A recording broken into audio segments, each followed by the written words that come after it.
Share बाजार में कुछ राहत की खबर आने वाली है। बाजार ऊपर जाएगा कि नीचे जाएगा, इसका जवाब किसी के पास नहीं है। लेकिन यहाँ आज कुछ हरियाली फिर दिखाई पड़ी है। और साथ में एक बहुत बढ़िया नोट मॉर्गन स्टैनली की तरफ से है। उनका कहना है कि आने वाले कुछ महीनों में भारत का बाजार फिर से इमर्जिंग मार्केट के दूसरे अपने साथियों के मुकाबले बेहतर परफॉर्मेंस की शुरुआत कर सकता है।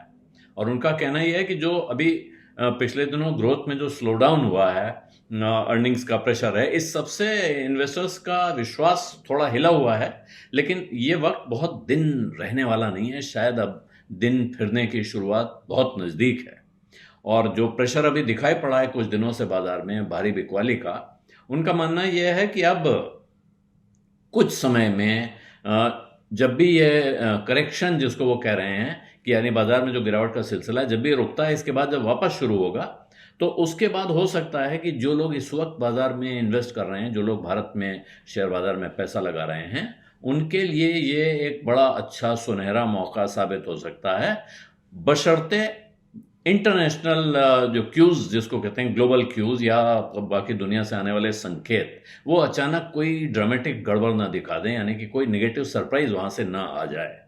और अगर ये करेक्शन जब खत्म हो जाता है, तो उसके बाद शायद बाजार फिर से अपना जो इमर्जिंग मार्केट्स पैक है उसमें आउट परफॉर्म कर सकता है, यानी कि बाकी बाजारों के मुकाबले ज़्यादा तेज़ी से बढ़ता है। और उसके कारण के उनका कहना है कि भारत की जो अर्थव्यवस्था है उसकी बुनियादी जो मैक्रोज जिसको कहा जाता है, वो बहुत स्थिर मजबूत दिखाई पड़ते हैं, क्योंकि अब जो व्यापार की शर्तें हैं वो बेहतर हो रही हैं।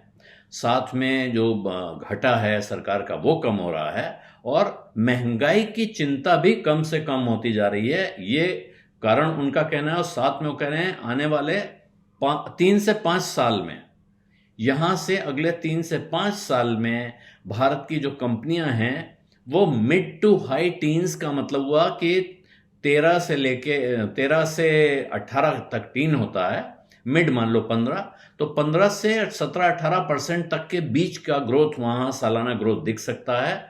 और इसकी वजह होगी प्राइवेट कैपेक्स, यानी कि प्राइवेट कंपनियों का अपने कारोबार को बढ़ाने में इन्वेस्टमेंट दोबारा शुरू हो सकता है, उसका साइकिल शुरू हो सकता है।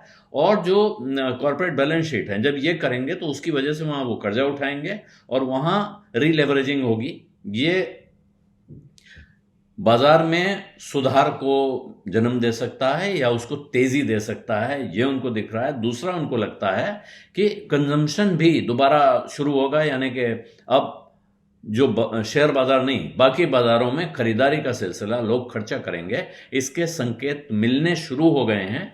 और इसकी वजह से अब जब कंजम्पशन आगे बढ़ता है तो उससे फिर भारत को काफ़ी लाभ हो सकता है। कारण यह है, वहाँ अब भारत जो है पर कैपिटा जीडीपी में $2000 का बहुत एक क्रूशियल आप कह सकते हैं आंकड़ा वो पार कर गया है। यानी प्रति व्यक्ति आय या प्रति व्यक्ति जीडीपी में एक इंसान का जो हिस्सा है वो $2000 के ऊपर चला गया है, जिसका मतलब ये हुआ कि अब लोगों के पास खर्चा करने के लिए अपने हाथ में पैसा बचेगा। एवरेज इसका अर्थ ये माना जाएगा। और पिछले महीने भी जो मॉर्गन स्टैनली ने कहा था, उनका कहना था कि ये जो स्लो डाउन है इससे निवेशकों में कुछ चिंता ज़रूर आई है, लेकिन अब रिकवरी सामने है, कभी भी रिकवरी शुरू हो सकती है। और जो गिरावट हुई है इसमें कम वॉल्यूम पे गिरावट हुई है, यानी बहुत लोगों ने माल नहीं बेचा है। जिनको खरीदना है उनको मौका मिल गया है तो उनको मिला है, लेकिन इस कम वॉल्यूम का अर्थ है कि सप्लाई बहुत नहीं थी, बहुत लोगों का भरोसा हिला नहीं है। इस वजह से इसको बहुत खराब गिरावट नहीं माना जाता है।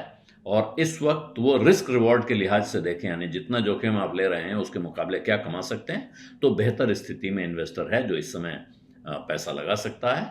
और अब उनका कहना है कि भारत का जो बाजार है इस पर उनका सेंटिमेंट इंडिकेटर पहली बार 2022 के बाद से अब बाय कैटेगरी में प्रवेश कर गया है। यानी कि उनको लगता है कि बाजार भले ही और गिर सकता है यहाँ से, लेकिन यहाँ से अर्थव्यवस्था के फंडामेंटल्स में बुनियादी जो खाका है उसमें कोई कमज़ोरी नहीं दिख रही है। और इसलिए अब बाजार में खरीद जो लोग करेंगे वो यहाँ से नीचे जाएगा तो और भी खरीद सकते हैं, वरना उन्हें पछताना नहीं पड़ेगा, ये मान रहा है ये ब्रोकरेज। बिजअड्डा में आज इतना ही, अब इजाजत दीजिए। धन्यवाद, नमस्कार।